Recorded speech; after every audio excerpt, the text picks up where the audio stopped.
Okay, so I had to stop because it was taking a bit longer than usual. So यहाँ पे आपको दिख रहा होगा कि टाइटल हमारा आ गया। उसके बाद यहाँ पे उसका एल, क्योंकि फर्स्ट लेटर आ रहा है, अगर हमने इमेज लगाया था तो यहाँ पे हमारा थंबनेल आता। ओके, सो ये जो है मतलब अगर हमने अपने पब्लिश कर दिया हुआ है तो अगर हम उसको ड्राफ्ट के अंदर फेंकना है तो यहाँ से हम बटन पे क्लिक करेंगे तो वो ड्राफ्ट में चला जाएगा। और ये यहाँ पे हम उसको व्यू कर सकते हैं और यहाँ पे हमें दिखेगा कि उसके ऊपर कितने, हमारे ब्लॉग के ऊपर कितने व्यूज हुए हैं और कितने कमेंट आए हैं। ठीक है, अब यहाँ का अगर मैं फंक्शनैलिटी बता दूँ तो ये अर्निंग अभी हम इसको नहीं छेड़ेंगे। हमारा जो काम है वो स्टैट्स के साथ है या लेआउट के साथ है या थीम के साथ है। तो first thing you have to do is to select a theme. ठीक है, अगर मैं यहाँ पे अगर आपको बैक जाके दिखाऊं कि हमारा ब्लॉग अभी किस तरह से दिख रहा है तो आपको समझ आएगा। ये मैं इसको न्यू टैब के अंदर ओपन करती हूँ। यहाँ से फ्री थीम्स भी आप चूज कर सकते हैं और अगर आप चाहें तो आप अपना थीम भी अपलोड कर सकते हैं। यहाँ पे मैं इसको ओपन कर लेती हूँ। आप ये देखिएगा जैसे ये वो आ गया, लेकिन जो यूट्यूब डेमो क्लास है ये उसका टाइटल आ गया, लेकिन यहाँ पे जो यूआरएल है वो जो मैंने लिखा था मनी हैक्स बाय आईटेक .blogspot.com, ये .blogspot.com का मतलब है कि ये हमारा जो आर्टिकल या ब्लॉग्स हम लिख रहे हैं या हमने जो ब्लॉग स्पॉट यूज कर रहे हैं ये ब्लॉगर पे बना हुआ है। ठीक है, यहाँ पे आपको शो हो रहा है कि किस तरह से हमारा ब्लॉग दिखेगा। ठीक है, यहाँ से अगर मेरे लिए ये सूटेबल है क्योंकि ये इजीली रीडेबल है। यहाँ पे मेरे उसका स्टोर का या जो आप कह ले ब्लॉग का नाम भी आ गया है। उसके बाद मेरे जो भी मैं आर्टिकल लिखूंगी सिमिलरली उसके नीचे से नीचे आता जाएगा, उसका टाइटल भी और उसके बारे में भी आता जाएगा और पोस्ट कमेंट करने के लिए भी आता जाएगा बटन, और यहाँ से अगर कोई मेरे बारे में स्टडी करना चाहता हो तो वो राइट साइड पे, सॉरी लेफ्ट साइड पे वो भी दिख जाएगा। ठीक है, तो यहाँ से आप थीम चूज कर सकते हैं। ये जितने भी थीम्स हैं यहाँ पे ये सब फ्री हैं। ठीक है, तो आप अपने चॉइस के अकॉर्डिंगली जिस भी चीज़ के बारे में आपने अगर करना है, आर्टिकल्स लिखेंगे, आप ब्लॉग लिखेंगे, तो आप यहाँ से उसको चूज कर सकते हैं। इट्स नॉट नेसेसरी कि मैंने अगर मोटिवेशन के लिए किया है तो आप भी मोटिवेशन का करें। It was just an example. ठीक है, आप देखिएगा कि कौन सी चीज़ ट्रेंडिंग के अंदर है, क्या चीज़ लोग ज़्यादा रीड कर रहे हैं। आप उसके अकॉर्डिंग जो है ब्लॉग कर सकते हैं, बना सकते हैं या लिख सकते हैं। ठीक है, ये चीज़ हमें समझ आ गई है। दूसरा, अगर हम यहाँ पे पेजेस की बात करें तो जैसे आप वेबसाइट्स पे देखते हैं कि home page, about us page, history page, तो हम यहाँ से पेज भी बना सकते हैं। ये देखिएगा मैं पोस्ट पे थी ना, तो यहाँ पे आ रहा था न्यू पोस्ट, जैसे हमारा ब्लॉग लिखा जाएगा, लेकिन जब मैं पेज पे हूँ तो वो मुझे न्यू पेज की ऑप्शन दे रहा है। ठीक है, तो आप यहाँ से चाहें तो आप यहाँ से पेज भी बना सकते हैं। यहाँ पे मैं पेज का टाइटल दे देती हूँ अबाउट अस, और यहाँ पे भी मैं डमी सा कंटेंट लिख देती हूँ।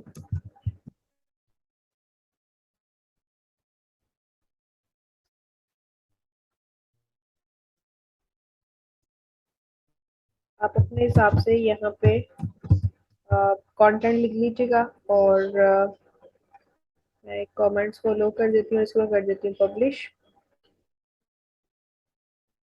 और हमारा पेज भी रेडी हो गया। ठीक है, तो उसके बाद मैं अगर लेआउट के बटन पे आती हूँ, लेआउट का फंक्शनैलिटी क्या होगी मैं आपको बता दूँ कि हमारे ब्लॉग पे क्या चीज़ किस टाइम पे किधर दिखनी चाहिए। ठीक है, ये बेसिकली हम तब इसको ज़्यादा यूज़ करते हैं जब हमने अपना रेडी कर लिया होता है एडसेंस।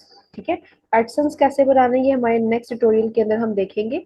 अम, अभी यहाँ पे क्योंकि मेरा पेज रेडी हो चुका है, मैं यहाँ पे क्लिक करूंगी और इसके बाद मैं शो दिस विजेट को क्लिक कर देती हूँ और यहाँ पे अबाउट अस आ जाएगा और इसको मैं कर दूंगी सेव। ठीक है, सबसे पहले भी होम आएगा, फिर उसके बाद अबाउट अस का पेज आ जाएगा।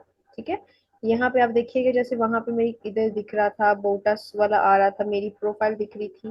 सिमिलरली यहाँ पे अब आप देखिएगा कि होम और अबाउट अस, अब ये अबाउट अस ऊपर नहीं नीचे आना चाहिए। ठीक है, तो अगर मैं इसको चाहूँ तो मैं सेम इसका ड्रैग एंड ड्रॉप वाला है कि मैं इसको एडिट कर सकती हूँ, लेकिन हेडर जो है वो आपका हमेशा सेम रहता है। ठीक है, मैं कभी भी सजेशन नहीं देती कि हेडर को चेंज किया जाए। मैं यहाँ पे आऊँगी, पेज टॉप लिस्ट पे आऊँगी और मैं अगर इसको ऊपर या नीचे करती हूँ, मैं न्यू आइटम कर देती हूँ ये, और इसका आगे यूआरएल मैं इसको कर दिया है। अब होम और अबाउट अस नीचे आएगा और इसको हम यहाँ से टाइटल को रिमूव कर देते हैं and then we will save it. और यहाँ पे मैं अगर मैं इसको रिफ्रेश करती हूँ तो आपको डिफरेंस दिख गया है। ठीक है, यहाँ पे आपको हम होम का बटन भी दिख गया और अबाउट अस का बटन भी दिख गया। अगर मैं इस पर क्लिक करूंगी तो आपको अबाउट अस का पेज दिख जाएगा जिसके ऊपर कोई भी आके कमेंट वगैरह भी कर सकता है, you know, if they want to share the content of yours and if they want get in touch with you, वो यहाँ पे अपनी डिटेल्स ड्रॉप करके आपसे कम्युनिकेट कर सकते हैं। ठीक है, सो ये आप देख सकते हैं कि यहाँ पे एड्स का बटन आ रहा है। बहुत सारी वेबसाइट्स जो हम बनाते हैं उसके अंदर इशू ये आता है कि हमें पता नहीं होता कि हमने एड्स को किधर प्लेस करना है। तो ब्लॉग स्पॉट बेसिकली गूगल की तरफ से प्लेटफॉर्म ही ऐसा है जहाँ पे हमारी एड्स ऑटोमेटिकली एक अच्छी फीचर्ड पोजीशंस पे दिखती हैं, जो कि रिस्पॉन्सिव भी होती हैं और जिनसे हमारी अर्निंग भी अच्छी हो जाती है। ठीक है, तो मैंने आपको ये भी बता दिया कि लेआउट और पेजेस किस तरह से किया जाएगा। कमेंट वाले के अंदर अगर हम आए तो कमेंट्स जो होंगे वो हमें दिखेंगे। स्टैट्स के अंदर अगर हम आए तो जो हमारी पोस्ट है उसके ऊपर अब आप देखिएगा यहाँ पे 1111 दिख रहा है ना। तो ये जितना इंक्रीज होता जाएगा उतना हमारे लिए प्रॉफिट होगा। ठीक है, उतना हमारा ज्यादा जो है पोस्ट जो है वो रीडेबल हो, जब ज्यादा होगी तो हमारे लिए जो है व्यूज ज्यादा काउंट होंगे और हमारे पैसे ज्यादा बनेंगे। अच्छा, एक चीज आपने याद रखनी है कि ब्लॉग स्पॉट पे अर्निंग जो है या ब्लॉगर पे अर्निंग जो है starts after you publish minimum 6 blogs।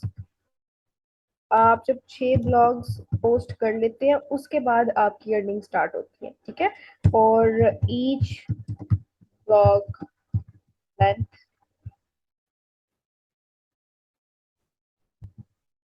Should be 500 words और मोर।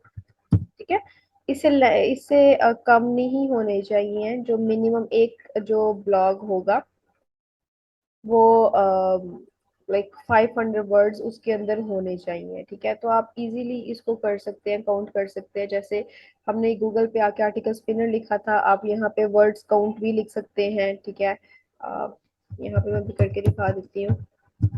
वो इसलिए होता है क्योंकि आपके जितने ज्यादा वर्ड्स होंगे उतनी ज्यादा आपके ब्लॉग के ऊपर रीच आएगी और आपके ब्लॉग की जो विजिबिलिटी है, इम्प्रेशंस हैं, वो उतने ज्यादा बढ़ेंगे। ठीक है, इसलिए कहा जाता है कि आप ज्यादा से ज्यादा 500 वर्ड्स और उससे ज्यादा ही लिखें तो आप फायदे में रहेंगे। ठीक है, मैं यहाँ से पोस्ट के अंदर आकर ही इसको मैं बैक कर लेती हूँ। मैं यहाँ से जो हम लोगों ने आर्टिकल लिखा था होम बटन पे आके मैं उसको कॉपी कर लेती हूँ ताकि मैं उसको चूज कर लिया। ये वाला नहीं था, नीचे वाला था। इसको मैंने control A control C and then word counter में आऊंगी और मैं यहाँ पे आके पेस्ट कर दूंगी। और ये मुझे बता रहा है कि ये 166 वर्ड्स हैं।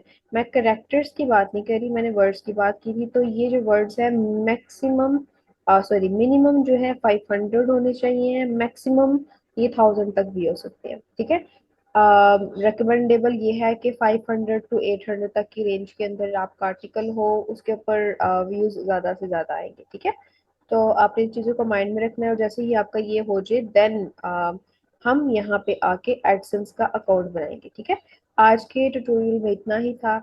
मज़ीद जानने के लिए आप नीचे कमेंट सेक्शन में कमेंट भी कर सकते हैं।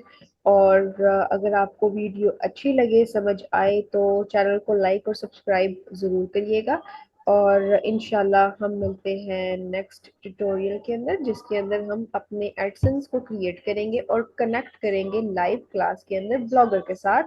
और फिर इंशाल्लाह जब हमारी इस पे अर्निंग होगी इस अकाउंट पे तो मैं इसके लिए भी एक ट्यूटोरियल बनाऊंगी। ठीक है, आई होप आपको आज के लेसन की समझ आई होगी। और अगर कोई भी क्यूरी हो तो just drop A message comment below. I will try to respond you as soon as possible. All right, thank you so much everyone, take care, have a good day, bye bye.